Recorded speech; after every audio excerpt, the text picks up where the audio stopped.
안녕하세요. 금요사건 파일 디바제식합니다.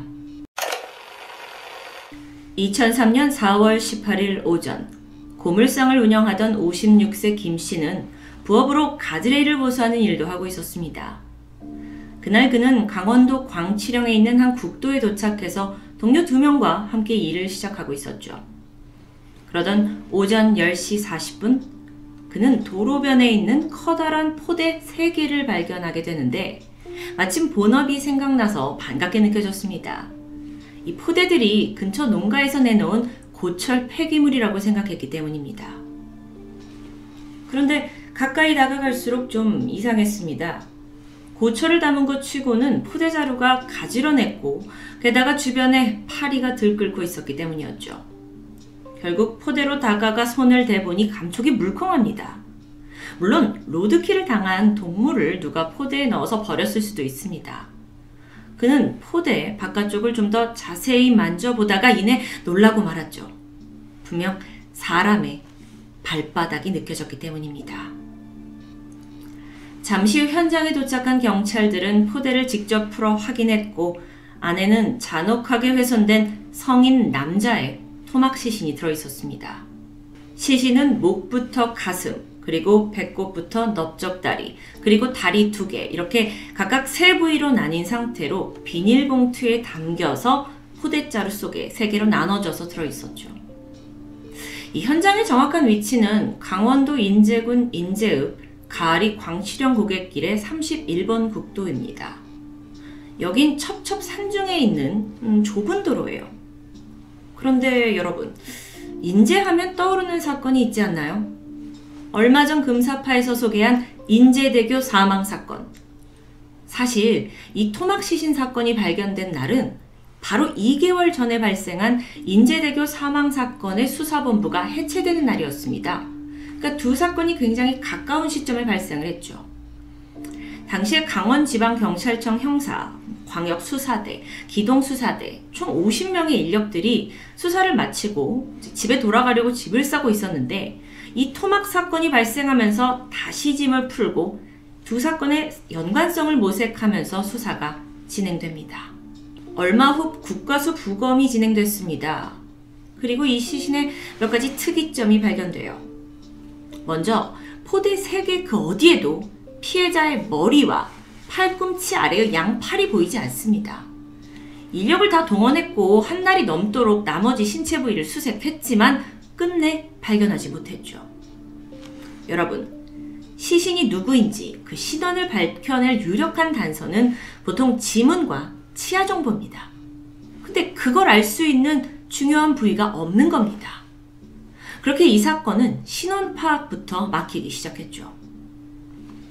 두 번째로 부검 결과 국과수가 당황했던 건 피해자 몸에 시반이 보이지 않는다는 점입니다.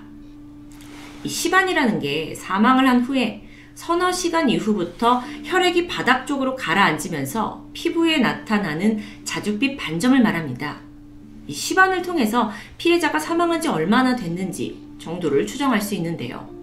근데 왜 이 시신에는 시반이 보이지 않았던 걸까요? 그 이유는 바로 피해자의 몸에 혈액이 없었기 때문입니다. 범인이 피를 다 빼놨다는 거죠. 이런 방식을 하면 무게를 줄여서 시신을 유기하기가 더 쉬워집니다. 자, 이 특이점 2가지를 미루어서 범인이 상당히 용의주도했다고 볼 수 있는데요. 경찰은 우선 이 시신에서 최대한 찾을 수 있는 정보를 모으기 시작했습니다. 보니까 성인 남성의 평균 머리 길이를 더해서 측정을 했더니 피해자의 그 키가 약 180에서 185 정도로 짐작이 됩니다. 몸무게는 80에서 90kg, 체지방이 굉장히 적고 근육량이 많은 다소 건장하고 다부진 체격이에요.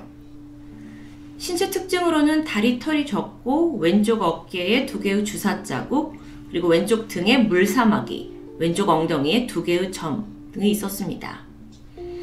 또한 음모에 흰 털이 있었던 것으로 미뤄서 연령대가 적게는 20대, 많게는 40대까지 좁혀집니다. 혈액형은 A형이었고요. 몸에 눈에 띄는 수술 자국이나 문신은 없었는데 한 가지 특이점이 있습니다. 성기에서 발견된 음경 확대술의 흔적이었죠. 근데 보니까 이 수술 상태가 아주 조악합니다. 즉 소위 야매라고 불리는 불법 수술을 받은 것으로 보여요. 경찰은 이런 불법 수술이 조직폭력배나 혹은 유흥업소 종사자들 사이에서 유행했다라는 것에 주목했습니다. 한편 피해자 사이는 다발성 자창이었습니다. 이 시신에서 총 21곳에 찔린 자국이 발견됐어요. 칼자국이 대부분 상반신에 집중되어 있었고 그중 7곳은 정확히 심장을 노렸습니다. 상처의 길이가 4-5cm, 그런데 이 심장을 찌른 자창의 깊이는 무려 20cm가 넘었습니다.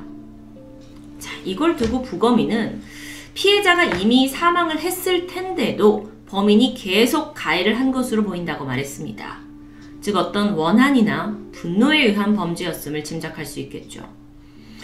또 다른 법의학자 역시 가해자가 굉장히 빠른 속도로 분노에 차서 무자비하게 공격했을 거다라는 의견을 내놨는데요.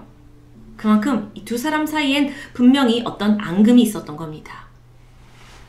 그런데 이 피해자가 건장한 체격이라고 했습니다. 그렇다면 공격을 받았을 당시 충분히 저항을 했을 텐데 이상하게도 몸에 저항흔이나 방어흔이 보이지 않았습니다. 시신에서 약물 성분이 검출된 것도 아니고 혈중 알코올 농도도 굉장히 낮았죠. 그러면 이건 맨정신이었다는 뜻입니다. 여기에 대해 전문가는 아마 피해자가 손이 묶여있거나 결박을 당해서 신체적으로 완전히 제압당했을 상태였을 거다라고 봅니다. 또한 위장이 텅 비어 있었는데 그렇다면 최소 3-4시간 또는 하루 정도를 아무것도 먹지 못한 채 감금됐을 가능성도 있죠. 상처가 꽤 깊었습니다. 흉기는 폭이 4-5cm, 길이가 20cm나 넘는 그런 칼로 보이는데 이게 우리 일상에서 흔히 볼 수 있는 건 아니죠. 다만 떠오르는 게 있긴 합니다. 일식집에서 사용하는 회칼. 경찰이 시신의 상처 방향을 보니까 한 방향이었고 그렇다면 범인은 한 명일 거다라고 추정합니다. 시신에서 피를 다 빼고 신원을 모르게 훼손했다라는 점에서 이건 피해자에게 극도의 원한을 품고 저지른 계획범죄, 그리고 한편으로는 지능적이고 잔혹한 범죄라고 분석합니다. 다음으로 시신이 담겨있던 포대와 비닐을 살펴볼까요? 포대자루는 농촌 어디서나 흔히 볼 수 있는 평범한 쌀포대였습니다. 이 비닐봉투 역시 중국에서 수입된 이래 전국적으로 대량 판매된 제품이었기 때문에 구매자를 찾기는 한계가 있었죠. 한때는 범인이 중국 동포가 아니냐라고 추정됐지만 이게 유력한 단서가 되지 못했습니다.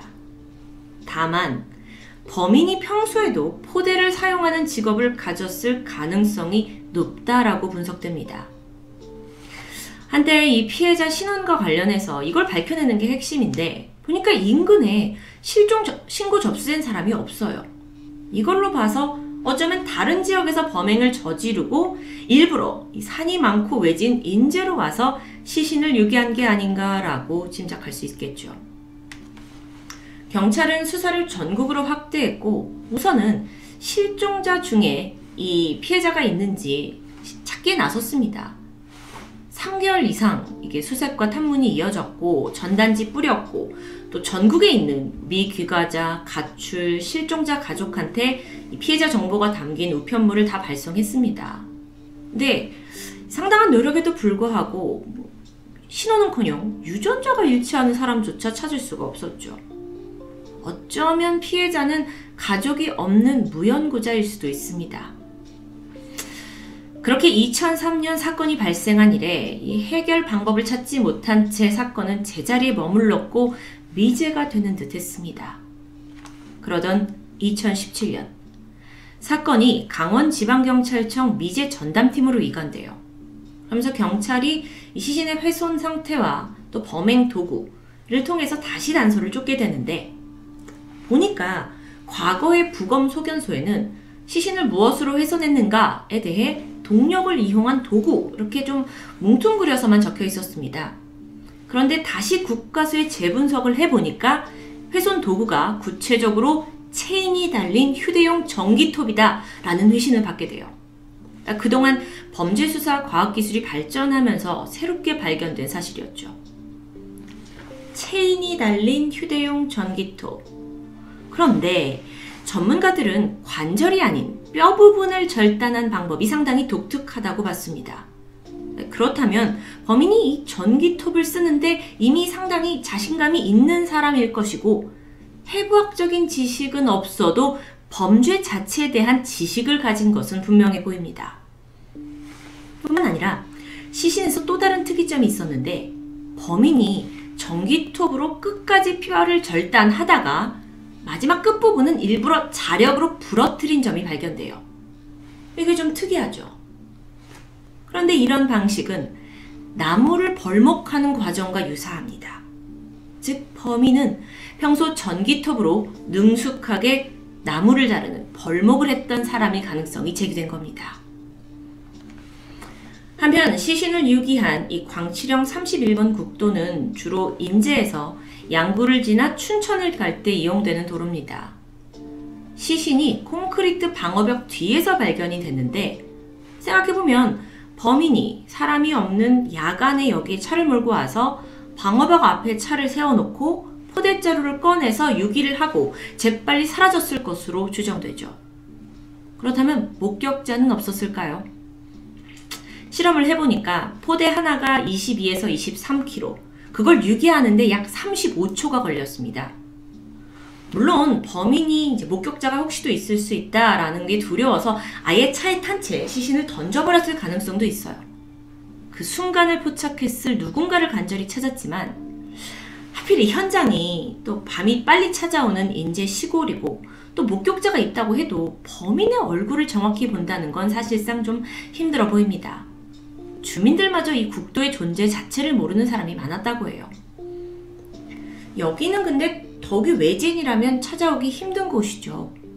아쉽게도 도로 사정상 CCTV는 없었습니다. 정말 모든 게 답답한 상황인데 그래도 범인의 윤곽은 좀 더 확실해졌습니다. 그는 평소 인제와 이 31번 국도를 잘 알고 있고 과거에도 이 길을 운행했던 사람일 겁니다. 만약 여기가 초행길이었다면 워낙 꼬불꼬불해가지고 밤에 운전하기가 쉽지 않는 곳이기 때문입니다. 콘크리트 방어벽, 그게 어디에 있는지조차 파악하기 힘들었을 테니까요. 아니 근데 범인이 왜 하필 도로변에다가 이 시신을 유기한 걸까요? 광치령 인근은 해발 800m 이상의 깊은 숲속입니다. 그러니까 마음만 먹으면 충분히 시신을 더 깊은 곳에 매장할 수도 있어요. 근데 왜 시신을 잘 보이는 도로변에 버렸을까? 여기에 대해서 혹시 그가 그러니까 머리와 이 팔 부분은 피해자 신원을 감추기 위해 다른 곳에 뒀지만 나머지 부분들은 일부러 발견되기를 바랬던 건 아닐까라는 추정이 있습니다. 그렇다면 이 사람이 죽었다라는 게 알려지게 되면서 내가 살인을 했다라는 걸 과시하려는 심리가 있을 텐데요. 이건 마치 너네들도 나 배신하면 저렇게 되는 거야 라는 암묵적인 메시지를 간접적으로 주려고 했던 건 아닐까요? 만약 그게 맞다면 범인은 한 번 더 조폭이나 유흥업소 종사자 또는 성매매 중간책 혹은 사이비 집단에 속해 있을 사람일 확률이 높습니다. 물론 이과는 좀 다른 의견도 있어요. 범인이 정말 과시욕구가 있었다면 오히려 31번 그 작은 국도가 아닌 좀 더 눈에 잘 띄는 큰 도로를 선택하지 않았겠냐라는 의견입니다. 더불어 범인이 누군가에게 경고를 주기 위한 목적이었다면 분명 죽은 사람이 누군지 짐작할 만한 사람들이 있어야 하는데 사건 당시 제보가 하나도 없었습니다. 뭔가 앞뒤가 맞지 않죠. 결국 이 사건 해결의 근본인 신원을 풀지 못하고 머리와 팔도 발견하지 못하면서 이 사건은 여전히 미궁에 빠져 있습니다. 범인이 그 머리와 팔을 어떻게 한 걸까요? 그리고 기필코 신원을 숨기려고 한 건 분명 면식관계란 뜻이고 그가 죽었다는 걸 밝혀진 당시에 가장 먼저 용의자로 지목받을 그 한 사람이라는 건 확실해 보입니다. 사건 이후 죽은 피해자는 무연공일이라는 이름으로 어느 밤나무 아래 감회장된 상태입니다. 이 사건은 단 한 건의 제보도 없었습니다. 경찰은 이런 사건이 다른 어떤 미제 사건보다 유독 힘들다고 하는데요. 하지만 공소시효가 사라진 이상 사건을 결코 포기할 수 없겠죠. 시간이 지나더라도 실종 신고가 접수된 이들과 또 죽은 피해자의 유전자 대조는 계속되고 있습니다. 현재로서는 유사한 실종자를 알거나 사건이 발생했을 당시 광치령 인근에서 수상한 사람을 목격한 그 누군가의 제보만이 경찰 수사에 날개를 달아줄 수 있을 것으로 보입니다. 금요사건 파일 디바제식합니다.